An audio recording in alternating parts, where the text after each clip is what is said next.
You ready? I'm ready. 10 days from today.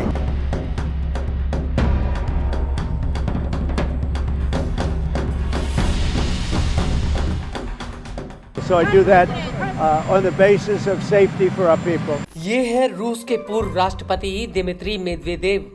Medvedev साल 2008 और 2012 में रूस के राष्ट्रपति रह चुके हैं। इसके अलावा वो साल 2012 और 2020 में रूस के प्रधानमंत्री भी रहे हैं।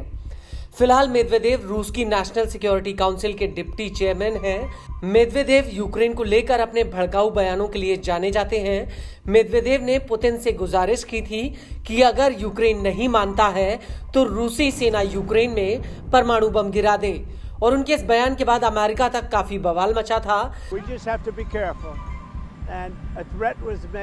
लेकिन अब मेदवेदेव और अमेरिका के राष्ट्रपति डोनाल्ड ट्रंप के बीच एक जुबानी जंग छिड़ी हुई है, जिसकी नौबत अब परमाणु हथियार तक आ चुकी है। दरअसल मेदवेदेव ने हाल ही में एक ऐसा बयान दिया था जिसकी वजह से अमेरिका के राष्ट्रपति डोनाल्ड ट्रंप ने अब अमेरिका की 2 परमाणु पनडुब्बियों को अज्ञात जगहों पर तैनात होने का आदेश दिया है।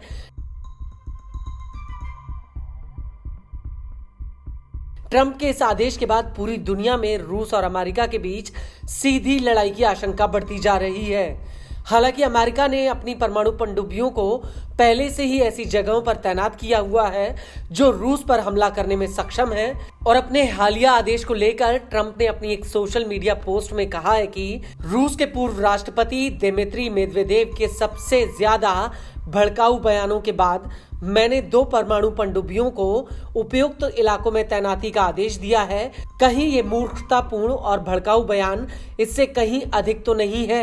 शब्द बेहद ही महत्वपूर्ण हैं और अक्सर अनपेक्षित परिणाम लेकर आते हैं। मुझे उम्मीद है कि ये उनमें से एक नहीं होगा। Oh yeah, well we had to do that. We just have to be careful.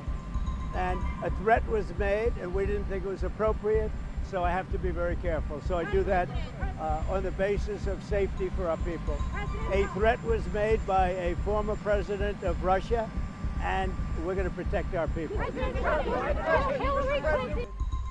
after the election, they corrected it by 800,000 or 900,000. आपको बता दें कि जब ट्रंप से ये पूछा गया कि उन्होंने ऐसा ऑर्डर क्यों दिया, तो उन्होंने जवाब दिया कि रूस के पूर्व राष्ट्रपति द्वारा एक धमकी दी गई है और हम अपने लोगों की रक्षा करने जा रहे हैं। हालांकि ट्रंप के इस बयान पर अमेरिका की रक्षा मंत्रालय और अमेरिकी नौसेना ने कोई टिप्पणी नहीं की है। हालांकि ये बात जग जाहिर है कि अमेरिकी सेना कभी भी इस बारे में बात नहीं करती है कि उसकी परमाणु पनडुब्बियां कहां तैनात हैं, और ना ही वो परमाणु प्रतिरोधक मिशन जैसे संवेदनशील मुद्दों की जानकारी देती है। इस सब के बीच ये जानना बेहद ही जरूरी है कि आखिर ट्रंप ने रूस को लेकर इतना बड़ा कदम क्यों उठाया। तो आपको बता दें कि ट्रंप ने हाल ही में रूस को सीज फायर के लिए 50 दिनों की मोहलत दी थी, जिसके बाद मेदवेदेव ने अपनी एक सोशल मीडिया पोस्ट में लिखा था कि ट्रंप रूस के साथ अल्टीमेटम खेल खेल रहे हैं। 50 दिन या 10 दिन, उन्हें 2 चीजों का ध्यान रखना चाहिए। पहला, रूस इजराइल या ईरान नहीं है। दूसरा, हर नया अल्टीमेटम नई धमकी है और युद्ध की तरफ एक कदम है। रूस और यूक्रेन के बीच में नहीं, बल्कि उनके खुद के देश के साथ उन्नीदे जोग के रास्ते पर नीचे मत आओ। आपको बता दें कि मेदवेदेव के इस बयान के बाद ट्रंप रूस के ऊपर भड़के हुए हैं, जिसकी वजह से उन्होंने अब परमाणु पनडुब्बियों को मैदान में उतार दिया है।